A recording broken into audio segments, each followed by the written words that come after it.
I was in the Marine Corps from 1956 until 59. It said, you know, they needed someone to go to Las Vegas for a couple of 3 months on temporary assignment.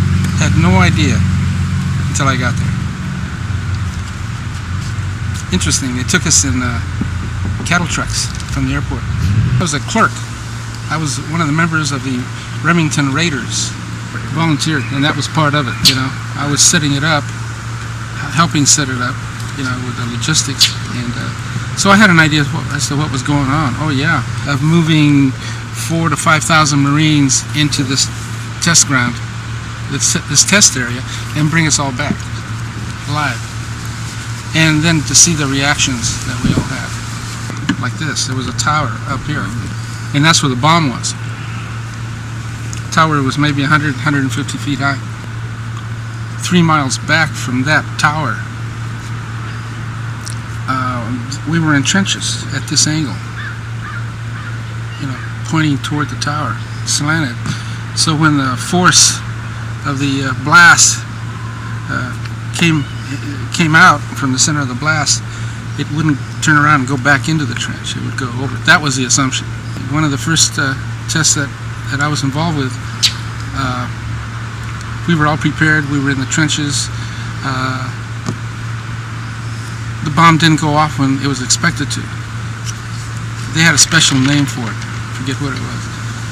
So we stayed in the trenches until this guy drove up in a Jeep.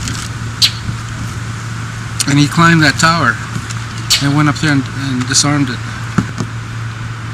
Anyway, about 3 or 4 days later, by then we went back for try number 2, and this time it went off.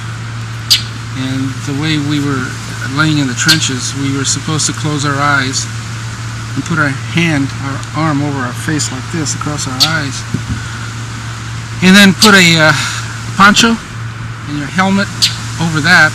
And we were in these trenches at an angle. Well, when the blast went off, of course, it was the loudest thing I'd ever heard. But I saw the bones of my arm, even with all that, like this. Only glasses. We had dark glasses. We were not allowed to get out of the trenches yet. And I think it was like a period of maybe 20 minutes or whatever. You could hear everyone in the trenches breathing and talking and whispering to each other because we were all, like in a vacuum. The wind came over the trench, so what it left was a vacuum. The general up in one of the trenches, Shergi, I think it was, he was buried in it. They had to dig him out, he and a lot of the guys up in the first row. You could hear it coming, Jack. Really? Oh yeah, you could hear it the coming. Wind like and everything picked up. Yeah, like a rumble. We finally got out of the trench, and I looked at this, at an angle like this. My eyes were trying to look behind me, and that mushroom was still going up. Come out of this trench and you look up and this fucking thing is going. You know how you see those sunsets that have the oranges and the yellows and the whites, and 1 or 2 days later, I forget.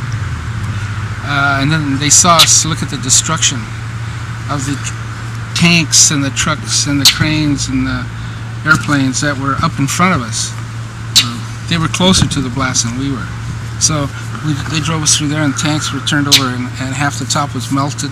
Just a massive something. And trucks, and there were cannons and machine guns and things like that they never found.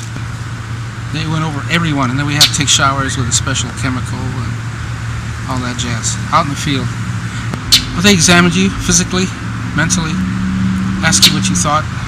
How did you feel about it? On that particular, I was stupid.